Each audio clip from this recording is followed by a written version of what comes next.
know the story of the scorpion and the frog?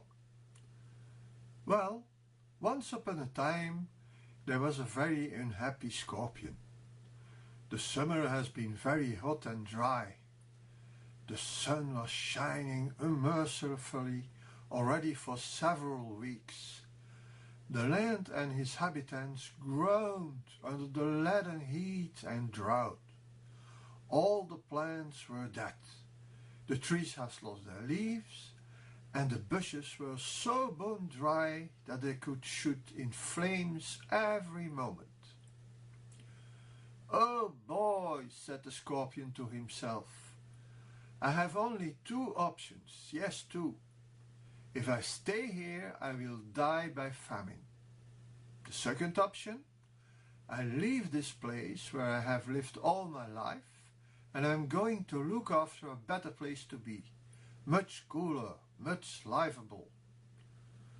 So the scorpion took his decision and began his uncertain and unknown travel to find a better place to stay. And he went northwards. In the beginning everything was going all right, even if the landscape itself did not change, but stayed equally barren and dry. But after a few days he could not go further. A deep and broad river blocked his path.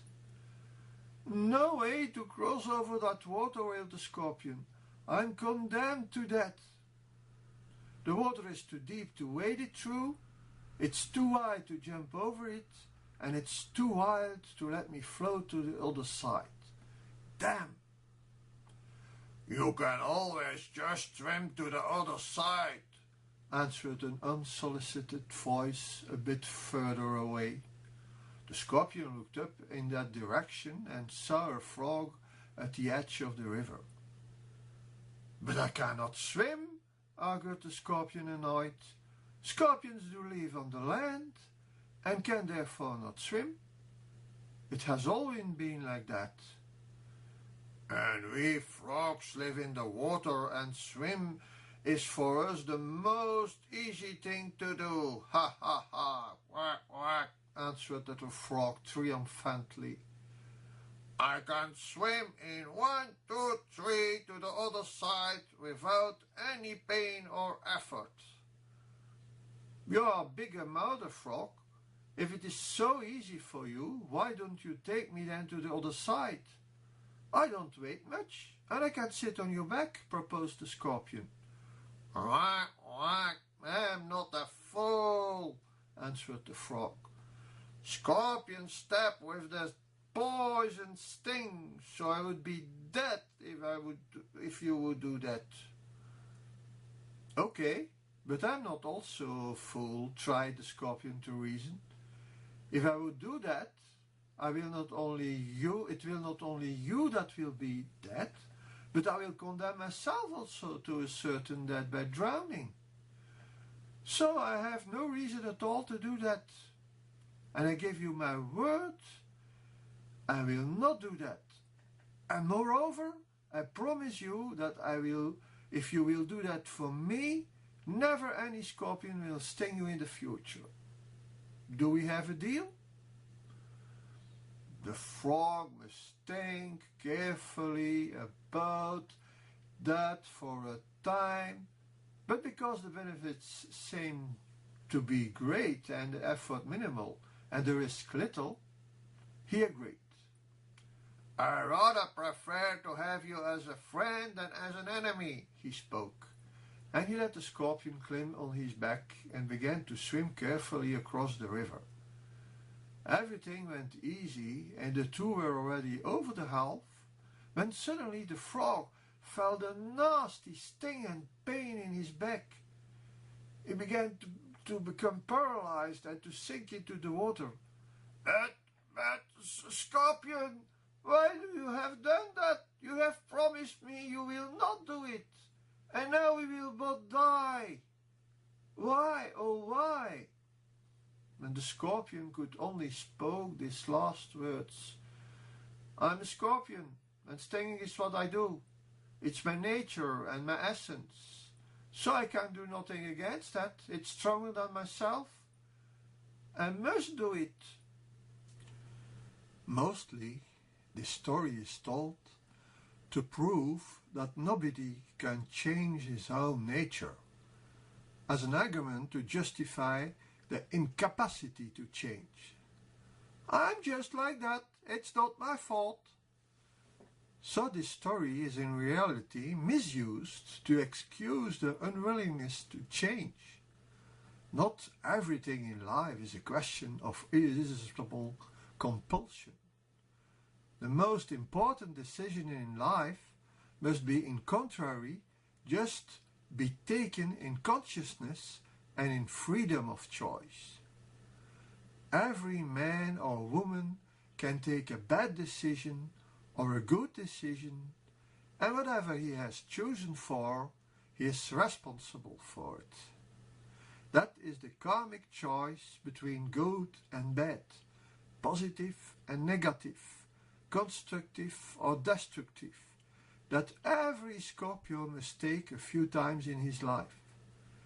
There is no go-between or a golden mean. It's one of the two, black or white, all or nothing. This choice confronts Scorpio with his own conscience, weakness and vulnerability. And that is something every Scorpio in the whole world hates. And that is the reason when a Scorpio has the need to hide himself, like the animal scorpion hides itself in crevices or under stones. The kingdom of Scorpio is the underworld, the labyrinth of caves and caverns, the world of darkness, where there is not enough light to see what lives there. So, the Scorpio territory in every human is the dark shadowland of the subconsciousness. Those things that are living in the darkness as hidden information and motivation. The dark secrets that cannot see the light. The subconsciousness is a kind of bin of the psyche. All what was too difficult, too hard, too painful or too shameful to accept is banned to the exile of the subconsciousness. There all those hurts, grievances and frustrations are accumulating themselves like lava is bubbling inside the depth of a volcano. And then one day the inevitable will happen. The pressure below has become so high that the lava is pushed upwards and upwards, and an eruption is the result.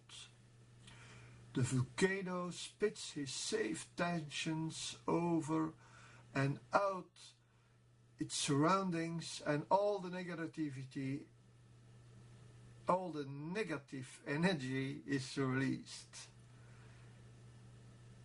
In the astrology, the Scorpion energy is also defined as the power of transformation. The tense energy that is leased and released can be used negatively for destruction or revenge, even for self-destruction.